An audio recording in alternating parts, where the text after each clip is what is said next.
من الرحيم هنعمل النهارده وصفه تحفه. هنقول على طول بسم الله. عندي هنا كده راس كبيره محترمه بتاعه توم، هحط عليها زيت زيتون حوالي نص كوبايه، وهشغل الفرن واحطها تتشوي.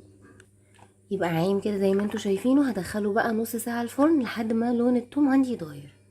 التوم اتشوى، نشلته من الزيت وحطيت كده مكعب زبده، هرش عليه رشه فلفل اسود وكمان رشه ملح، واقلبهم مع بعض وهرسهم كويس ونركنهم على جنب. شكله بعد ما اتهرس نركنه دلوقتي. نيجي بقى لخطوة السندوتش الجبار. عندي هنا بابريكا مدخنة وفص ثوم مفروم وفلفل اسود، معلقتين كبار باربيكيو صوص، وكمان نحط معلقة كبيرة كاتشب. نقلب كله مع بعضه. هنزل كده بشرايح لحمة متقطعة رفيع خالص. ممكن الوصفة دي تتعمل بالفراخ لو مش متاح لحمة. هنقلبهم كويس. انا ما حطيتش ملح، هظبطه في الاخر لما اللحمه تدخل في السوا، كمان عشان الصوص عندي فيه شويه ملح.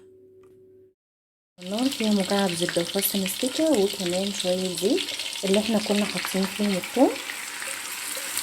هنزل كده باللحمه، عايزاها تاخد صدمه وتكمل سوا.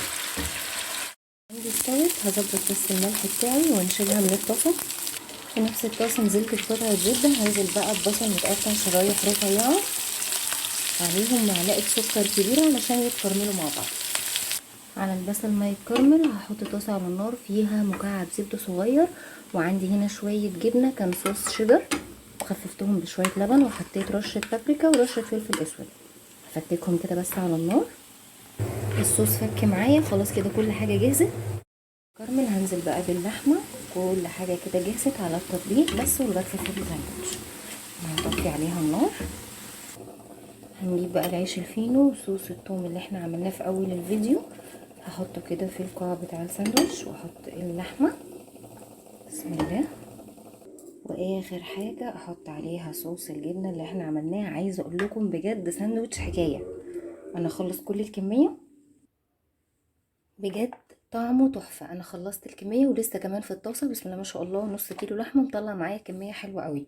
يعني لو عندك عدد افراد اسره كتير هيكفي ويفيد. اتمنى ان انتوا تجربوها، ويا ريت تسيبوا لي كومنت رايكم فيها ايه. ما تنسوش تفعلوا الجرس عشان يوصلكم كل جديد. ولو عجبك الفيديو لايك وسبسكرايب وشير، وان شاء الله هنزلكم بصفات تانية جديده.